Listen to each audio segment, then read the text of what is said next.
Hello friends, તમારું સ્વાગત છે મારી ચેનલ ક્રિષ્ના ટેસ્ટી ટેબલમાં. આજે આપણે દૂધી અને જુવારના લોટનું એક ખૂબ જ સરળ, ટેસ્ટી અને હેલ્ધી રેસીપી બનાવવાની છે. આ રેસીપી તમે મિનિટોમાં જ તૈયાર કરી શકો છો અને નાનાથી લઈ મોટા બધાને શોખથી ખાઈ શકે એવી છે. જો તમને આજની રેસીપી ગમે તો વિડીયોને લાઈક કરી અને વધુમાં વધુ શેર કરજો. જો તમે મારી ચેનલ પર પહેલીવાર આવ્યા હોય તો મારી ચેનલને સબસ્ક્રાઈબ કરવાનું ના ભૂલશો. તો ચાલો રેસીપીની શરૂઆત કરીએ. તો અહીંયા મેં એક અડધી દૂધી લીધી છે. વજનમાં જોઈએ તો 200 ગ્રામ જેટલી હશે. તો મેં અહીંયા તેની છાલ ઉતારી લીધી છે. હવે આ દૂધીને આપણે ખમણી લેશું. તો અહીંયા તમારે દૂધીને બી વગરની અને કૂણી હોય તેવી જ લેવાની છે. અને આ દૂધીમાં પાણીનું પ્રમાણ ખૂબ જ રહેલું હોય છે અને તાસીરમાં પણ ઠંડી હોય છે. તો આ દૂધીને તમે શાકમાં, મુઠિયા તો બહુ જ બનાવ્યા હશે, પણ કંઈક અલગ અલગ બનાવીએ તો બધાને બહુ જ ભાવશે. તો અહીંયા મેં બધી દૂધીને ખમણી લીધી છે. તો હવે આ દૂધીના ખમણને આપણે એક મોટા બાઉલમાં એડ કરી દઈએ. તો આની પહેલાં મેં દૂધીમાંથી બનતી અનેક અવનવી રેસીપી મેં ટ્રાય કરી છે, તો તમે જરૂર ટ્રાય કરજો. હવે આમાં આપણે જુવારનો લોટને એડ કરી દઈશું. અહીંયા મેં 1 કપ જેટલો જુવારનો લોટ લીધો છે.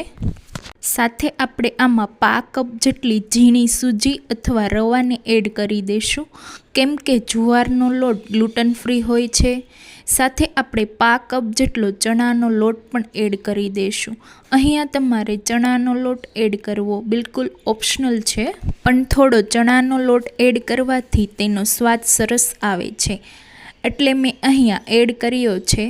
સાથે અહીંયા મેં 1 કપ જેટલું ખાટું દહીં એડ કર્યું છે. અહીંયા દહીં સાધારણ ખાટું એવું હોય એવું જ લેવાનું છે, જેનાથી રેસીપીમાં સ્વાદ સરસ આવશે. હવે આ બધી જ વસ્તુને આપણે સરસ મિક્સ કરી દઈશું. શરૂઆતમાં આપણે પાણી એડ નથી કરવાનું, કેમ કે દૂધીમાં પણ પાણીનો ભાગ રહેલો હોય છે. પહેલાં આપણે એમ જ મિક્સ કરીશું અને પછી જરૂર પડે તો આપણે પાણી એડ કરીશું. તો અહીંયા આપણે સરસ એવું મિક્સ થઈ ગયું છે. હવે અહીંયા મેં દહીંવાળા કપમાં 1 કપ જેટલું પાણી લીધું છે. પહેલાં અહીંયા થોડું થોડું પાણી એડ કરી હું અહીંયા અડધો કપ જેટલું પાણી એડ કરી રહી છું. અને આપણે આ બધી જ વસ્તુને પાણી સાથે સરસ મિક્સ કરીશું. અને હવે જો જરૂર લાગે તો વધારે પાણી એડ કરીશું. અહીંયા તમારે થોડી વાર પછી દૂધી પણ પોતાનું પાણી છોડશે, એટલે આપણે અહીંયા વધારે પાણી એડ નથી કરવાનું. હવે આ મિશ્રણ સરસ એવું મિક્સ થઈ ગયું છે. અહીંયા હું બેટરની થિકનેસ બતાવું તો અહીંયા મેં અડધો કપ જેટલું જ પાણી એડ કર્યું છે, વધારે પાણી એડ નથી કરવાનું. આ મિશ્રણ થોડું ઘાટું લાગશે, પણ દૂધી પાણી છોડશે એટલે વધારાનું પાણી નથી એડ કરવાનું. અહીંયા આપણું બેટર તૈયાર થઈ ગયું છે. હવે આ મિશ્રણને આ રીતે 10થી 15 મિનિટ આપણે રેસ્ટ આપીશું, એટલે દૂધીમાંથી પાણી છૂટું પડી જશે અને સૂજી પણ સરસ ફૂલી જશે. તો અહીંયા 10થી 15 મિનિટ પછી આમાં આપણે આદુ મરચાંની પેસ્ટને નાખીશું. અહીંયા તમારે મરચાં થોડા તીખા હોય તેવા જ લેવાના છે, એટલે ખાવાની મજા આવશે. સાથે 5 ચમચી જેટલી હળદર અને સ્વાદ પ્રમાણે આપણે મીઠું એડ કરી દઈશું.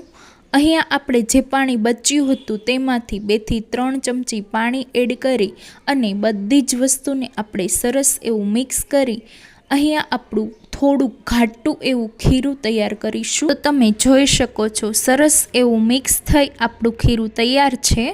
બેટરમાં 1 ચમચી તેલ એડ કરી મિશ્રણને સારી રીતે મિક્સ કરીશું.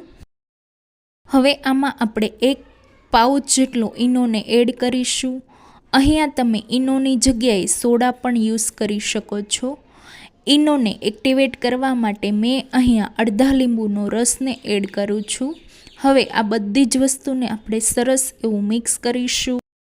તો અહીંયા મિશ્રણમાં ઈનો નાખતા પહેલાં આપણે થાળીને તેલથી ગ્રીસ કરીશું અને ઢોકળિયામાં પાણીને પણ ઉકળવા મૂકી દઈશું. હવે તૈયાર થયેલા બેટરને આપણે થાળીમાં એડ કરી ઉપરથી આપણે થોડો સંભાર મસાલો નાખીશું. સંભાર મસાલાનો ટેસ્ટ ખૂબ જ સરસ આવે છે.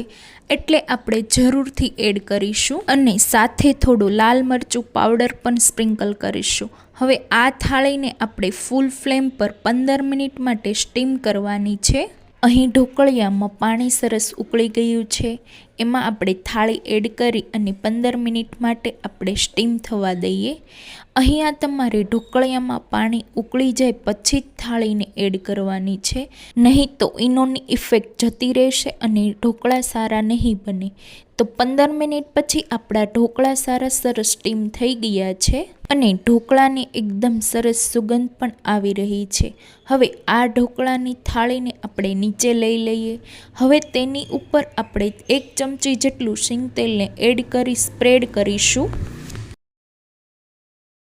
ઢોકળા ઉપર થોડું તેલ લગાવવાથી ઢોકળા ઉપર સરસ શાઇનિંગ આવે છે. ખાતી વખતે ડચુરો નહીં વળે અને લાંબા સમય સુધી ઢોકળા ઉપરથી ડ્રાય પણ નહીં થાય. હવે આની ઉપર આપણે થોડી ઝીણી સમારેલી કોથમીરને પણ સ્પ્રિંકલ કરીશું અને મનપસંદ શેપમાં આપણે કટ કરીશું. તો આપણા ટેસ્ટી એવા દૂધી જુવારના લાઈવ ઢોકળા તૈયાર થઈ ગયા છે. આમાં આપણે દૂધીનું મોટું ખમણ રાખ્યું છે એટલે દૂધીનું ખમણ દેખાઈ રહ્યું છે. જો તમારે દૂધીને આ રીતે ખમણીને એડ ના કરવી હોય તો તમે મિક્સર જારમાં એડ કરી ક્રશ કરી અને પેસ્ટને પણ એડ કરી શકાય છે. આપણા ઢોકળા સરસ અને જાળીદાર બન્યા છે. આ ઢોકળાને મેં લસણની ચટણી સાથે સર્વ કર્યા છે. તો ફ્રેન્ડ્સ, તમને આજની રેસીપી કેવી લાગી એ મને કોમેન્ટમાં જરૂર જણાવજો. અને હા, તમે કયા શહેરમાંથી મારો વિડીયો જોવો છો એ પણ મને કોમેન્ટ કરીને જણાવજો.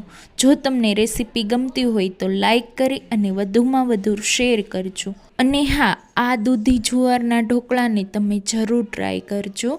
તો થેન્ક્સ ફોર વોચિંગ.